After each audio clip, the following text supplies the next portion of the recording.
자, 지난 시간에 이어서 두 번째 박수 치세요.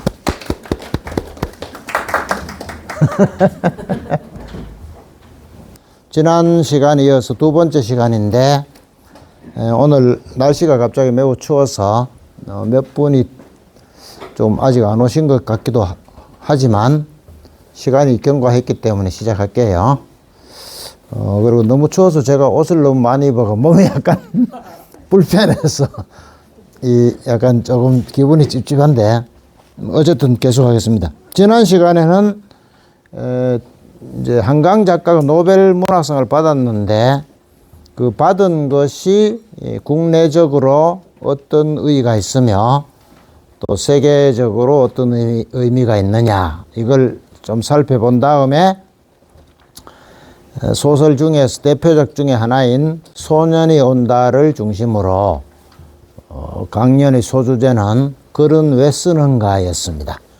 글은 왜 쓰는가. 글은 왜 쓰느냐는 다른 말로 하면 말은 왜 하는가 하고 같은 거죠. 누군가는 말을 하고 누군가는 글을 쓰고 누군가는 말도 하고 글도 쓰는데 대부분의 이제 대중은 주로 글은 잘 안 쓰고 말을 하죠. 글은 이제 일부만 쓰는 경향이 있어요. 그래서 글은 옛날부터 현대사회에 이르기까지 문화적으로 약간 상층해서 사용하는 언어죠. 모든 사람은 깨어있는 시간의 70%를 말하고 글 쓰는 데 사용하는데, 그러니까 잠자는 시간을 제외하고는 밥을 먹는다거나 운동을 한다거나 마이크를 찾으러 다닌다거나 이런 데 시간을 쓰는데 대체로 70%는 언어 생활에 사용한다. 그러니까 사람의 인생에서 이 언어 생활이 차지하는 비중이 너무나 높고 많기 때문에 언어 생활의 자유가 만약 없으면 상당히 비인간화가 된다. 그래서 이제 언론의 자유, 사상의 자유, 출판의 자유 이런 것이 인류의 역사를 획기적으로 이제 발전시키는 이제 계기로 작동을 하죠. 그래서 그걸 이제 제도화하기 위해서 상권 분립이라는 게 생겨나고 상권 분립을 처음 주창한 사람이 몽테스키에다 이래가 그런 걸 외우는 것은 인간의 생활 자체가 언어 생활을 하느라고 보내는 시간이 70%나 되기 때문에 언어 생활의 자유가 속박되면 인간답게 못 산다. 그래서 이제 그런 이제 사상이 작동을 했어요. 그런데 아무튼 옛날이든 지금이든 간에 이 문자 생활을 하는 비중이 높으면 이제 문화적 수준이 대체로 높아요. 그래서 우리는 만약에 자기 언어 생활의 대부분이 말로만 이루어졌고 문자 생활로는 이루어지지 않는다면 약간의 반성이 필요해요. 그래서 가장 소극적으로는 일기를 써야 돼요. 문자니까. 적극적으로는 쓴 것을 발표도 하고 이제 이렇게 해야 진짜 인간답게 살아가는 거다. 한강처럼 돼야 한다는 건 아니지만 그래도 글 한 줄 써보고 하는 생활을 해야 한다. 그래서 지금 시대는 안 하지만 옛날 같으면 그래도 연애 편지도 쓰고 하잖아요. 남자분들은 다 아시겠지만 군대 가면 저같이 국문과 출신이다 이러면 쫄병 때 높은 놈들이 와가지고 연애 편지 대신 쓰라고 그러고 그러니까 대신 연애 편지도 막 써주고 이랬는데 어쨌든 그것도 이제 문자 생활이에요. 근데 지금은 그 문자 생활도 거의 안 하는 상태가 돼가지고 사실 문화 수준이 굉장히 떨어지고 있어요. 점점 떨어지고 있죠. 카톡 하는 그거는 문자 생활이 아닙니다. 카톡은 말로 할 것을 글자로 적는 수준이지 문장을 적는 게 아니기 때문에 지금 한국 사회는 카톡 사회가 돼가지고 지금 나날이 문화가 땅바닥으로 지금 떨어지고 있는 중이에요. 그래서 죽을 때까지 책 한 권도 안 읽는 국민이 일반 성인의 60%를 차지하는 세계적인 문맹국이에요, 지금. 글자만 알지 책을 읽지 않고 읽고 무슨 말인지 모르고 자기가 쓰지도 않고 하는 세계적인 문맹국이에요. 그러니까 대충 말해서 서유럽이 우리를 얼마나 깔보았겠느냐. 그런데 한강의 노벨 문학상을 받음으로써 그런 문제점, 그런 시각들을 일소에 상당히 해소시켜줬다. 그 외에 뭐 이런저런 뜻이 있는데 아무튼 한강이 큰 업적을 이루었다. 이런 얘기를 지난 시간 했고, 그 다음에 이제 거기에 이어서 그 말과 글이 그렇게 중요한데 사람은 자기 의사나 감정을 나타내기 위해서 이제 말을 하는데 소설가는 소설을 왜 쓰느냐인데 소설가에게 있어서의 소설은 우리가 말할 때 말과 같은 거죠. 일반인은 말을 통해서 자기 생각과 감정을 나타내는데 소설가는 소설을 통해서 자기 생각과 감정을 나타내는 것이다. 그러니까 그냥 어떻게 생각하면 유별난 짓을 소설가가 하는 것 같지만 소설로 말하는 사람이 소설가고 시로 말하는 사람이 시인이고 그림으로 말하는 사람이 화가고 음악으로 말하는 사람이 음악가. 그럼 일반인은 그렇게 예술인으로 분류되지 않기 때문에 보통은 말로 자기 생각과 감정을 드러내는 거다.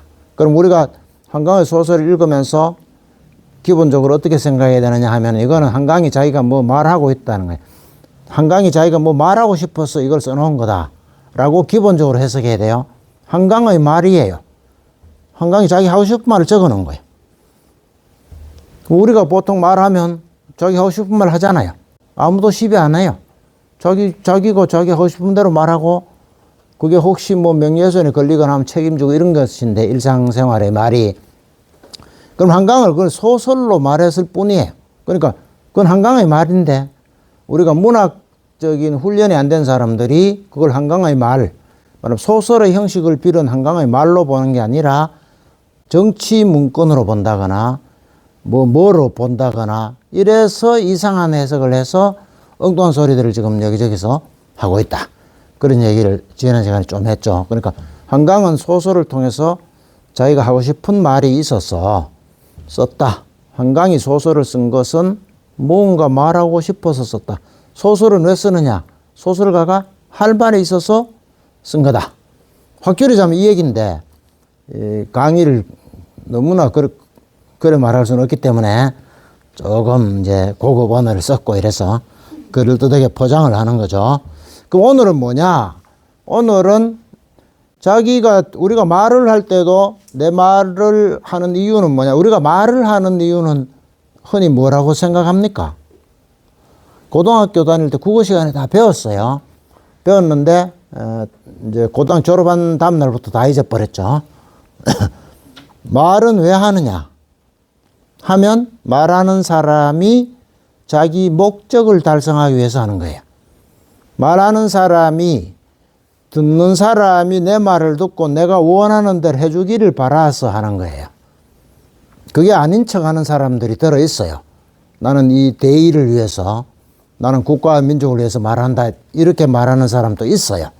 근데 대략 사기꾼이에요.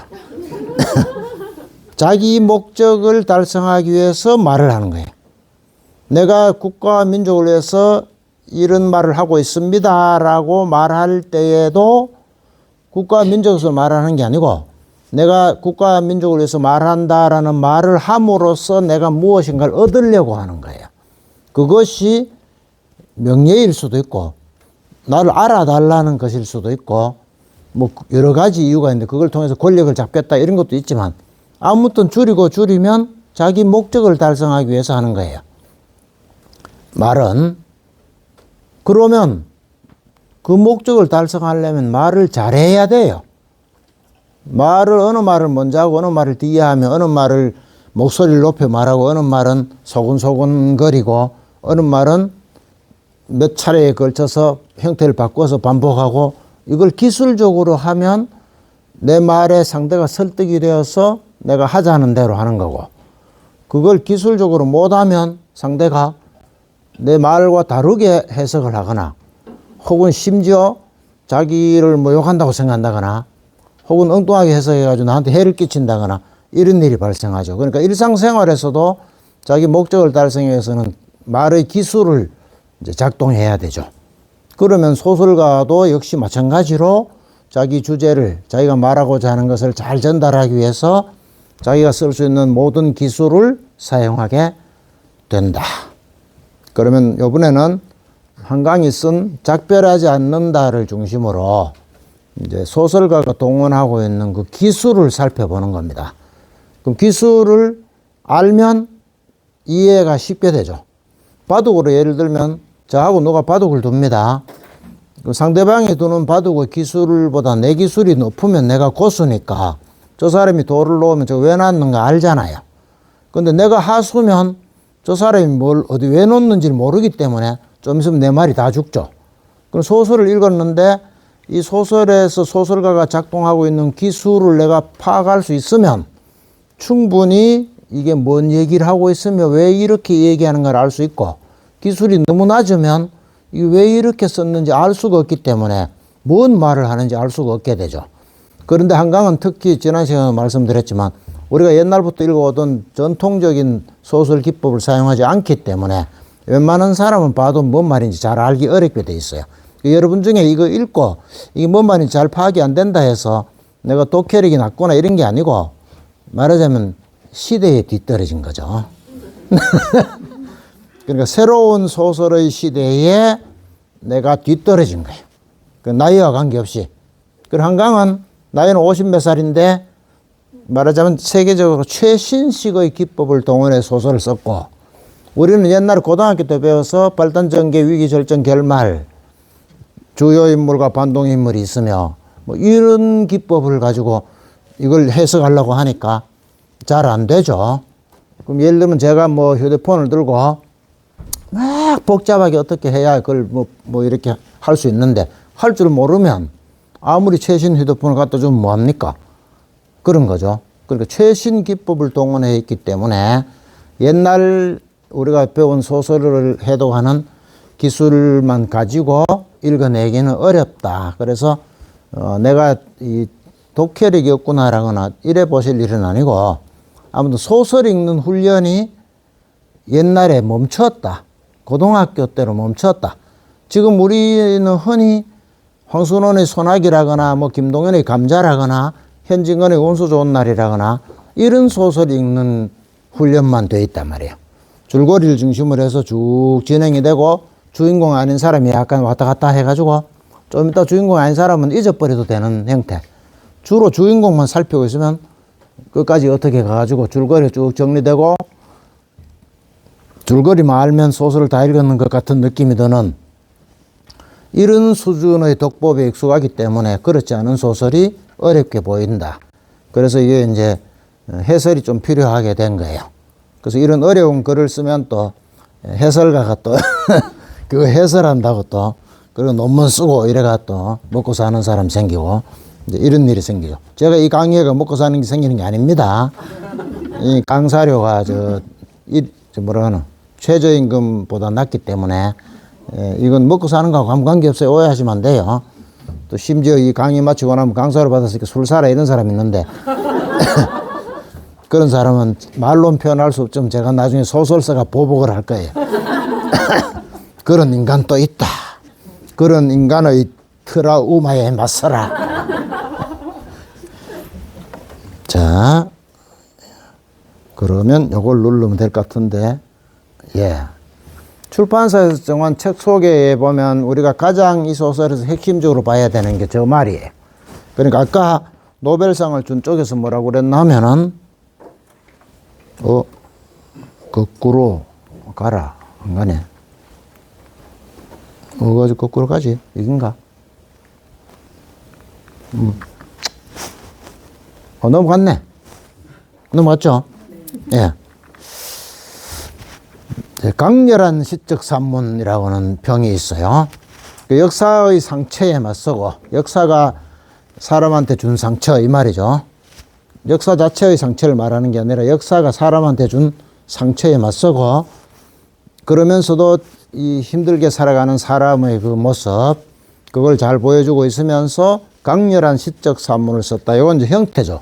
이거는 뭘 쓰려고 했느냐, 뭐 대략 주제와 관계된 거고, 이건 어떻게 썼느냐 하는 형태와 관계된 건데, 강렬한 시적 산문으로 보이는 표현들이 막 쭉 있는데 그 중에 대표가 이거죠.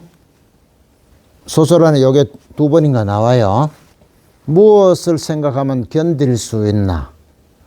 그럼 내 아들이 총에 맞아 죽었어요. 소년이 온다 해서. 그럼 작별하지 않는다에는 자기 여동생이 총에 맞아가 뼈가 터져가 죽어가지고 막 기어서 집에 왔는 걸 살리려다가 인선의 어머니가 못 살리죠. 그런 상황에 내가 처했어요. 내가. 이제 독자가 자기가 그렇다고 봐야 제대로 읽혀져요. 나무 얘기다 이러면 읽을 필요가 없어요. 다 읽고 나서 뭐 희한한 것들이 다 있네. 이러면 아무 도움이 안 돼요. 그 등장인물이 여러 명 나오면 100명이 나오면 내가 100명마다 내가 대봐야 돼요. 소설은 그래 읽어야 돼요. 시는 시인 자기 얘기를 했어요. 뭐라고 했던 시인 자기 얘기예요. 아, 이 시인이 이제 재밌는 사람이구나. 착한 사람이구나. 이 시인이 이제 쇼맨십이 강하구나. 뭐 하여튼 시 읽고 시인이 그렇구나라고 해석하면 돼요. 소설은 안 돼요. 왜? 등장인물이 많이 나오기 때문에. 이 소설가 그 중에 누가 어느 게 나다 이게 아니고 세상에 이런 종류의 사람이 많이 있으니 이 소설을 읽고 세상을 이해하시오 이거거든요. 그러려면 세상을 이해하려면 주인공만 중심으로 읽으면 안 되고 안에 등장하는 인물 이른바 주인공부터 시작해서 단역인 사람에 이르기까지 이 사람은 이때 왜 이렇게 말하고 이렇게 행동했냐 이걸 자기가 다 대입해 봐야 돼요. 그래야 나한테 도움이 돼요. 독자한테. 그래야 읽은 가치가 있어요. 그렇게 읽으란 건데 지금 그래도 사람이 쓰는 사람도 사람이고 독자도 사람이니까 그래도 비중이 큰 사람 일이 잘 기억이 나고 약한 사람은 잘 안 기억이 잘 안 나죠.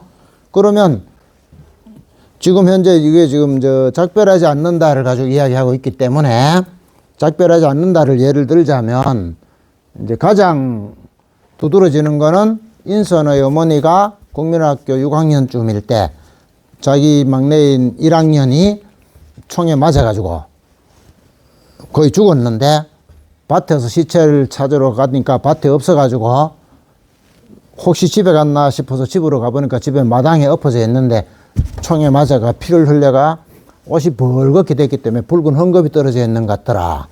그래서 이걸 살리기 위해서 피를 많이 흘리면 피를 먹여야 살린다 하는 국민학 6학년의 생각으로 손가락을 깨물어가 동생의 입에다 손가락을 집어넣었는데 죽어가는 동생이 아직 완전히 안 죽었거나 혹은 죽었다 하더라도 우리가 왜 산낙지래 하면 꿈틀꿈틀 하잖아요. 하죠? 좋아하죠, 그 음식? 저는 안 먹어요. 채식주의자가 그거 먹지 말라고 그렇게 얘기하잖아요. 그런데 죽어도 신경이 살아있으면 움직이잖아요. 그래 아무튼 이 언니는 손가락을 집어넣으니까 자기 여동생이 아직 어리니까 이빨이 빠져가 이빨 사이가 중간에 빈틈이 있어서 손가락을 집어넣으니까 그 이빨 빠진 사이에 빈틈에 손가락이 쏙 들어가 가지고 그러니까 아주 어린애라는 걸 지금 묘사하고 있죠. 그래가지고 이 손가락을 동생이 빨아먹더라 이 말이죠. 빨아먹을 때 내가 그렇게 행복했다 이렇게 적어놨어요. 그 소설에 보면. 그러고 죽었고 지금 70몇 살이 돼서 결국 소설 안에서 아주 죽지만은 그럼 그때부터 지금까지 60년 동안 어떻게 견뎠느냐 이 얘기예요. 그럼 소년이 온다로 친다면 김진수가 그 전남도청 앞에서 이제 이른바 시민군으로서 이제 뭐 국군한테 이래 막 동료 아는 사람 죽고 이런 걸 보고 자기는 살아남았는데 살아남았다가 결국 자살하잖아요. 그러니까 끝까지 못 견디고 자살했다 이 말이 여기 있는 말로 하자면. 그럼 인선의 어머니는 어떻게 해서 나중에 치매 걸려가 70몇 살이 돼가지고 자연사를 할 때까지 견딜 수 있었느냐, 어떻게 해서 견뎠느냐 하면 자기 막내 동생은 죽었지만 죽었는지 안 죽었는지 뭐 죽었다면 어디서 죽었는지 확인되지 않는 오빠를 확인해 보겠다는 걸로 견딘 거죠. 오빠가 죽었지 싶은데 어디서 죽었는지, 언제 죽었는지, 어떻게 죽었는지, 죽었다면 뼈라도 하나 찾아야지. 소설에 보면 인선이 자기 어머니가 결국 뼈 하나 찾지 못하고 실패로 끝났다 이렇게 하는 문장이 있어요. 어머니는 결국 아무것도 얻지 못하고 죽었지만 아무튼 뼈라도 하나 찾겠다는 가슴에 활활 일어나는 불, 그것으로 계속 살았단 말이에요. 기어이 끝내 돌아가서 껴안을 리가 없다면 어떻게 견디겠느냐. 그러니까 뼈죠. 그러니까 오빠의 죽었는 뒤에 남아있는 뼈 한 조각, 그것이 돌아가서 껴안을 넣어줘. 그 뼈라도 한 개 찾겠다는 생각이 강렬하기 때문에 이 할머니가 끝까지 살아간다. 이것이 말하자면 주제예요. 그러니까 이제 독자도 또 작가 본인도 이런 것이 있어야 한다. 아무것도 없으면 그만두죠, 중간에. 그리고 오빠의 뼈라도 찾겠다는 생각이 없으면 며칠 찾다가 그만두고 그때부터 돈 버는데 혈안이 된다거나 이래 돼버리지, 사람이. 근데 그런 것이 나쁘다는 얘기가 아니라 이런 사람이 있다는 것을 독자가 이해를 해야 된다는 거예요. 그러니까 눈으로 가면 어떻게 되냐 하면은 눈이 왔어요. 오늘 눈이 올라다가 말았는데 보통 눈이 오면 이제 경치가 좋잖아요. 눈이 오면 막 뽀얗고 깨끗해졌고 뭐 좋아요. 뭐 눈이 오면 생각나는 그 사람 뭐 이런 것도 있고. 그래서 눈이 오면 다 좋다 해요. 그런데 인선의 어머니는 국민학교 6학년 때 자기 아버지와 어머니가 총에 맞아 죽어서 학교 운동장에 시체로 널려 있는데 눈이 왔어요. 그래서 눈이 시체를 덮었기 때문에 그 100여 구의 시체가 쭉 있는데 누가 죽은 아버지인지 누가 죽은 어머니인지 알 수가 없기 때문에 언니하고 둘이서 손수건을 꺼내가서 시체들 얼굴을 눈을 다 닦아내면서 드디어 이제 아버지 시체를 찾게 돼요. 그럼 이 사람에게 눈은 아름답지 않다 이 말이죠. 이 사람은 눈 하는 순간에 그게 생각나서 진저리가 나죠. 그 인선의 할머니 보고 눈은 아름다운 거야라고 말하지 마라 이 말입니다. 채식주의자로 읽어보셨는지 모르겠는데 채식주의로 넘어가면은 고기 안 먹겠다는 사람한테 먹으라고 하지 마라 이 말이 같은 거예요. 소설 어떻게 읽는지 감이 이제 잡히시죠?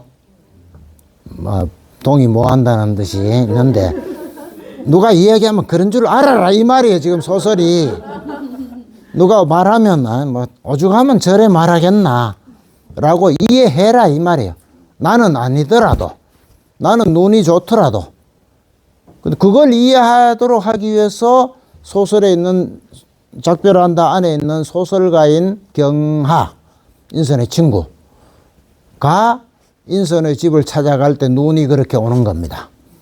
안 그러면 그 인선의 어머니가 눈 때문에 그렇게 생각한다는 걸 이해를 일반적으로 하기 어렵거든요. 그래서 이 경하가 그 집을 찾아갈 때 눈구덩이를 헤매면서 내가 여기 죽으려고 왔나 그러고 막 구르고 난리법석을 치잖아요. 그래가 겨우 집에 도착했을 때 경하는 비로소 눈이 아름다운 것은 꼭 누군가에게나 눈이 아름다운 것은 아니구나를 깨닫죠. 처음에는 눈이 아름다웠어, 경하도.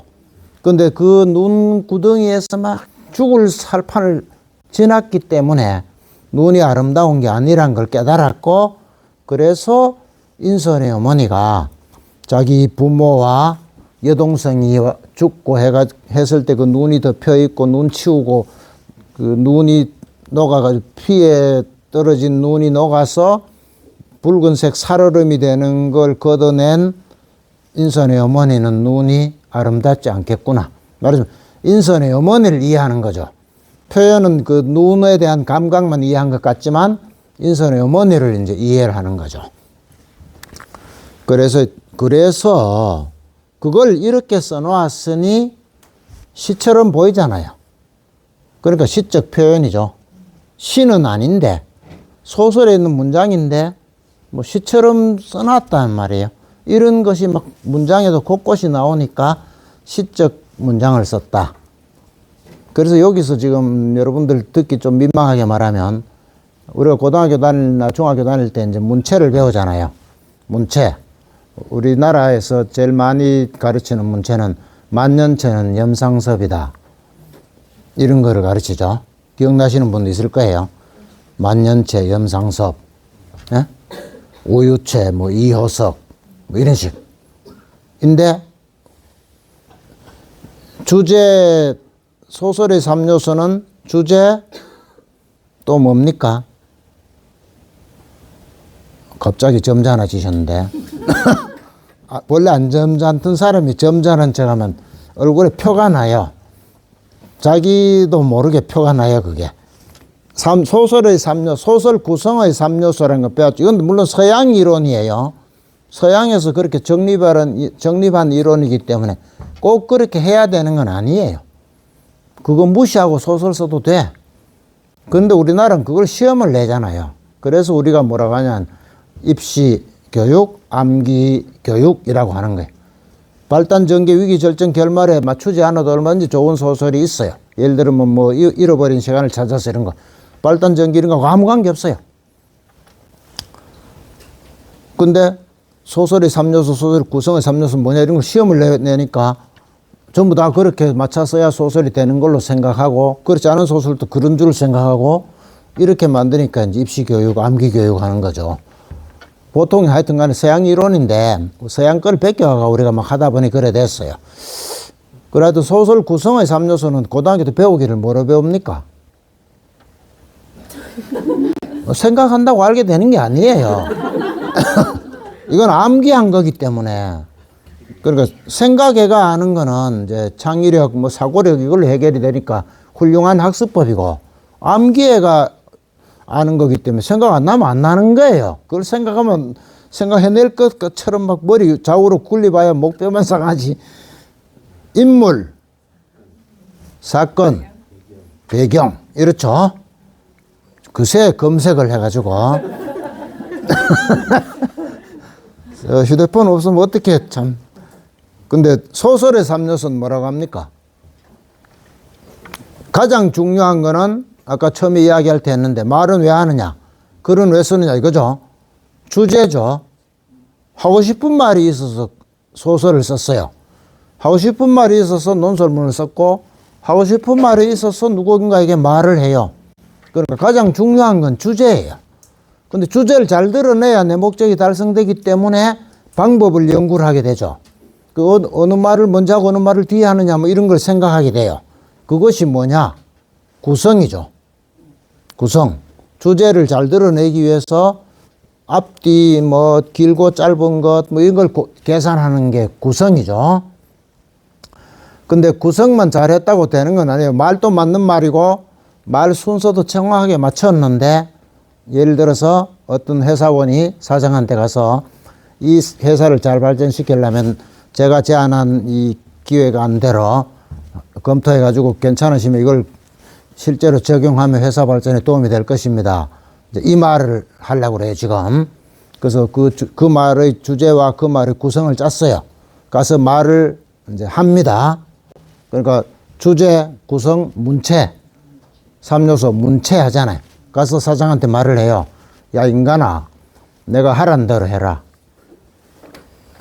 되겠어요? 안 되죠? 그래서 문체가 중요한 거예요. 내가 어떤 여자를 진심으로 너무너무 사랑해요. 네? 내가 사랑한다는 진심을 잘 나타내 주제와 구성을 잘 짜서. 그런데 말하는 투가 시원찮거나 그 말할 때 복장이 이상하거나 인상이 이상하거나 이러면 안 되잖아요. 그래서 문체가 중요하다는 거예요. 그리고 그 문체는 간결체냐 강건체냐 만년체냐 이게 아니고 그거는 문장의 종류예요. 그걸 문체의 종류라고 학교에서 가르치니까 염상섭은 만년체 이래 된 거예요.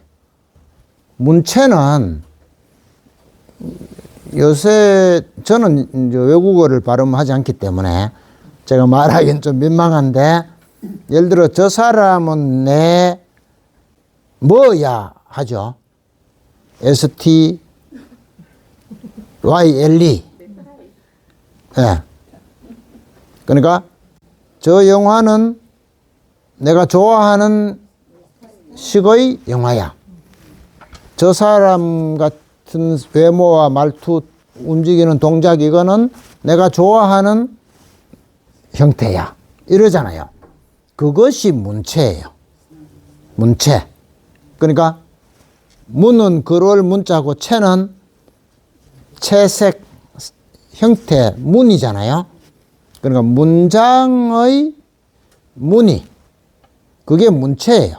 그러니까 누군가의 시를 읽으면 이 시는 백석의 시구나. 읽었는데 처음 보지만 이건 김소월의 시구나. 누구신지 모르지만 읽어보니까 이건 박목월의 시구나. 이거 누가 썼는지 모르지만 읽어보니까 최영의 시구나. 이것이 문체예요. 그거는 간결체냐 강건체냐 아니죠. 자기만의 문장의 그 분위기 이거잖아요. 그러면 한강은 시적 산문 설득력이 있는 강렬한 시적 산문은 강렬하는 설득력이 있다 대충 그런 뜻이고 그런 시적 산문이라고 하는 독특한 문체를 잘 적용해서 주제를 드러내는데 크게 기여시켰다. 그러니까 새로운 말하자면 뭐 문장의 이 어떤 작법 이걸 만들어냈다라고 노벨상위원회에서 인정한 거죠. 그것의 대표적인 게 인문자이다 이 말이죠. 이건 전혀 소설적인 문장은 아니거든요. 소설은 이래 쓰면 안 되죠. 무슨 말인지 알 수가 없는데 시는 또 이래 써야 되죠. 시는 이래 써야 된다는 게 이해가 됩니까? 우리가 보통 시는 보면 이렇잖아요. 소설은 보통 안 이렇잖아요. 소설은 무엇을 생각하면 견딜 수 있나 이래 말하는 게 아니고 무엇을 생각하니까 견딜 수 있었다 이래죠. 사건을 직접 쓰잖아요. 그래서 시적 문장을 이렇게 볼 수 있어요.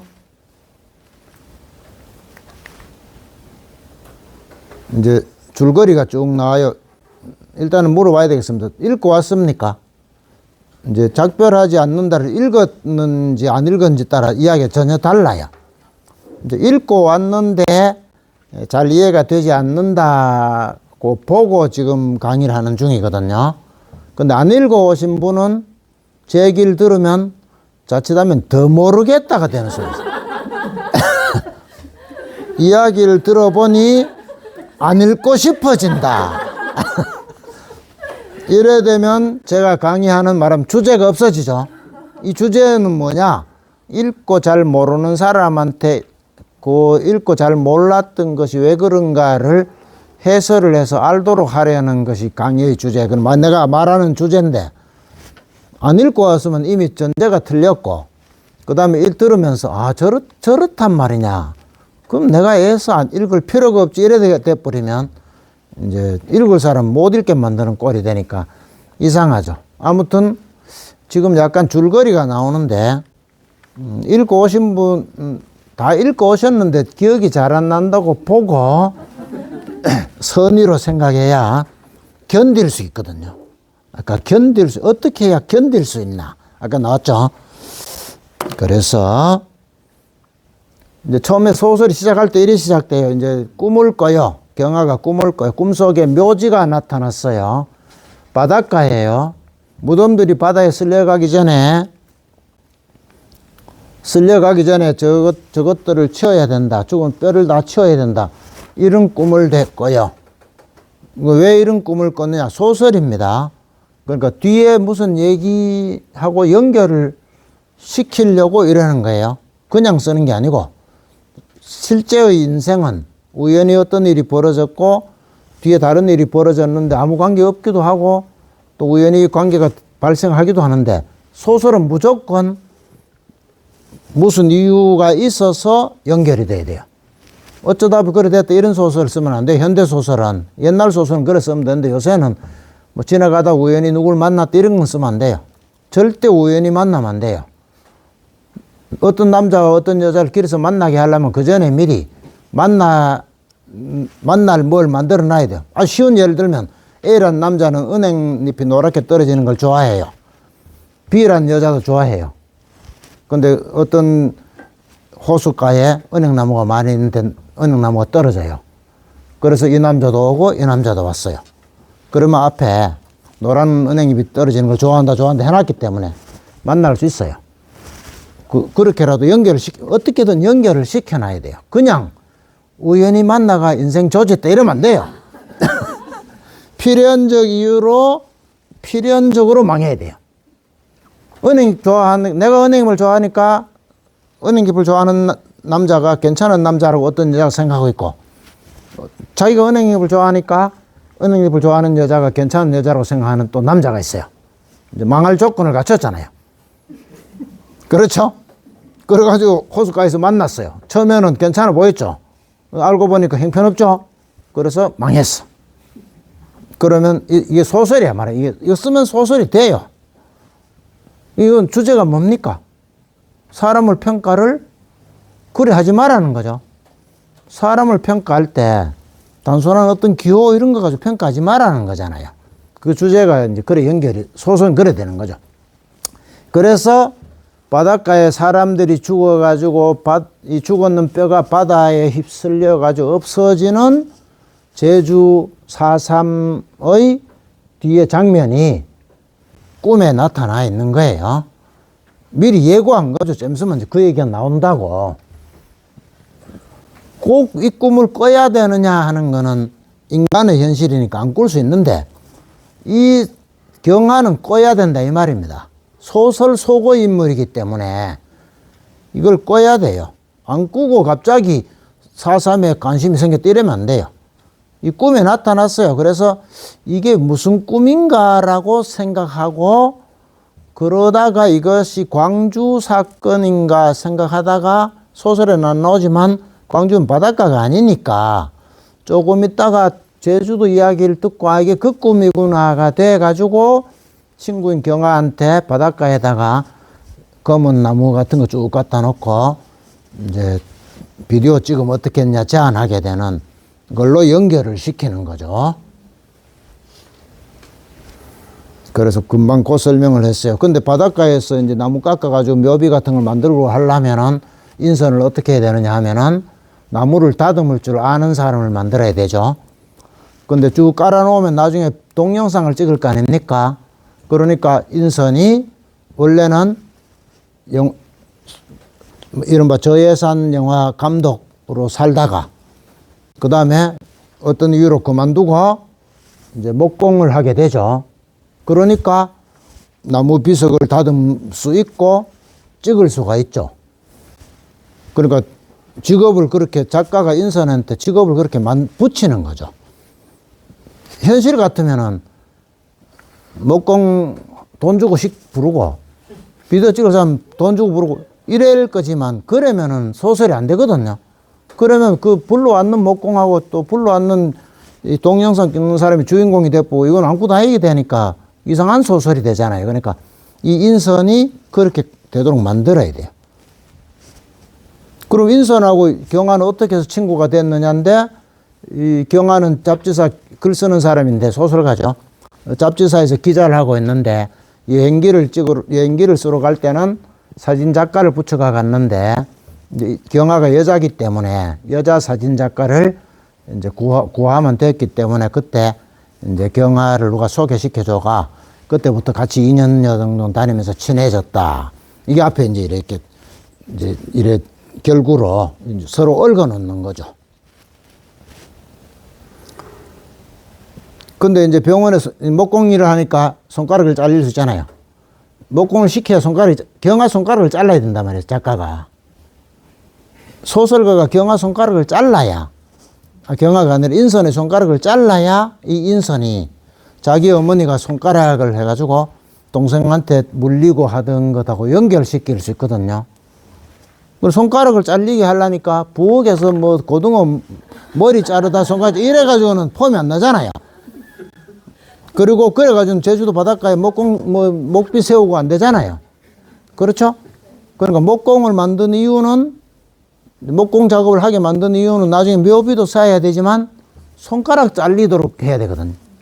손가락이 잘려야 인산이, 그 손가락이 잘린 걸 통해서 손가락 잘려도 이렇게 아픈데 우리 어머니는 얼마나 아팠겠느냐로 연결시킬 수 있어요.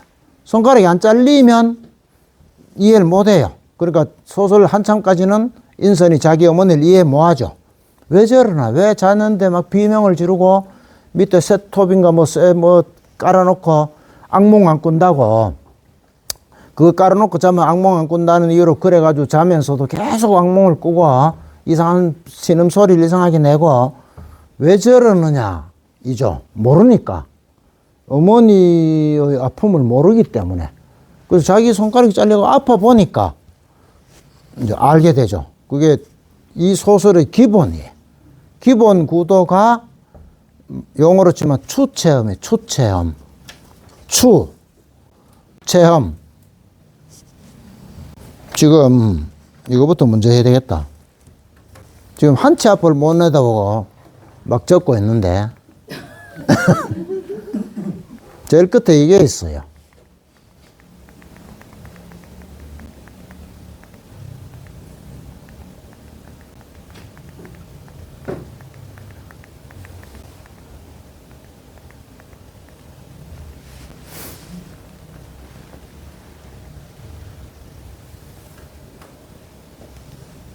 먼저 번에 이거 했잖아요. 하는 걸 저걸 이렇게 찍었거든요. 그러니까 이제 말하는 게 이제 목소리로 이제 저장이 되잖아요. 그것이 여기에 이제 여기 가면 있어요. 그러니까 지난 시간에 했는 내용을 이제 기억 못 하잖아요. 말은 나도 기억 못 하잖아요. 그러니까 그거를 찍으면 이제 목소리가 녹음이 되잖아요. 그러니까 제 얼굴을 보라는 게 아니고 그 목소리를 듣기 위해서 이제 유튜브에 현진건 학교를 검색하면 지난 시간에 했던 것이 거기 올려져 있어요. 그래서 그걸 다시 보면 이제 복습이 돼요. 그리고 지금 하고 있는 것도 찍고 있어요. 그리고 이것도 며칠 지나면 여기 올려질 거예요. 그래서 그걸 보고 복습을 하시면 된다. 그 다음에 이 강의를 하기 위해서 책으로 치면 한 150페이지쯤 되는 원고를 제가 썼는데 그걸 프린트해가 나눠드릴 수가 없잖아요. 그래서 그 원고 자체가 네이버에 가면 요게 블로그 이름인데 요 블로그에 들어가면 원고가 통째로 다 실려 있어요. 다른 사람들은 나무씨 옮기면서도 김소월씨 이런 거 옮기면서도 못 뺏기도록 막 장치하고 이러는 인간들이 있던데 자기 시도 아니면서 저는 제가 써놓은 거는 누구든지 다 그대로 가져갈 수 있도록 열어놔요. 누가 가져가가 자기가 쓴 척하고 어디가 팔아먹는 놈도 있어 있기는. 그렇더라도 좋은 일이라고 봐요. 그럼 아무튼 올려놨어요. 그러니까 이 시간 제한상 다 말 못하기 때문에 이제 공부를 더 하고 싶은 분은 여기 들어가서 이걸 찾아가지고 그 화면으로 보시든지 뭐 휴대폰에 띄워 보시든지 프린트를 해가 보든지 하면은 이제 확실한 공부가 됩니다. 그러니까 지금 적어봐요. 어차피 못 적어요. 원고지로 치면 천장쯤 되는데 그 단어 몇 개 더 적어가 되겠습니까? 그래서 중요한 단어를 자 공부를 할게요. 자, 지금 뭐라고 했느냐? 추체험이라고 그랬죠. 이 작별하지 않는다 기본 구도는 추체험이에요. 제 친구가 예를 들어 교통사고가 나가지고 팔다리가 부러져가 병원에 기부세가 누워 있어요. 병문안을 갔습니다. 정말 아프겠다.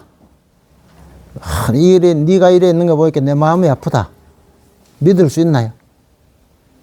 알 수 없죠. 말만 네가 그렇게 아프겠다, 정말 아프겠다 하는데 아픈 당사자만 보고 내가 위로는 하지만 사실 난 하나도 안 아프죠. 아프겠다고 생각하는 거지 아픈 실감은 안 오잖아요. 그래서 병문안을 마치고 이제 친구들이 서너 명이 가가지고 병문안을 마치고 나오면서 이제 아픈 놈은 누워가 있고 나오는 친구 놈들은 야 이제 술 먹으러 가자 이래가 술집에 가면 막 두들겨 놀고 막 신나죠. 또 아파 죽고 간 놈 저 병실 앞에서 병원 앞에서 술집에 앉아가 막 좋아 죽죠. 그게 진짜 아픈 겁니까?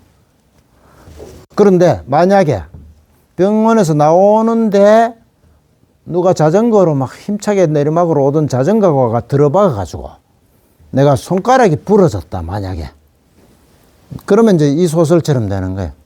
손가락이 부러지니까 막 아파 죽을 지경이죠. 그러면 친구가 저 팔다리가 부러진 놈이 얼마나 아픈가를 실감나게 이해하게 돼요. 이것을 추체험이라고 해요. 체험을 따라간다. 체험을 추는 추억할 때 추. 그러니까 체험을 따라가면 그 사람의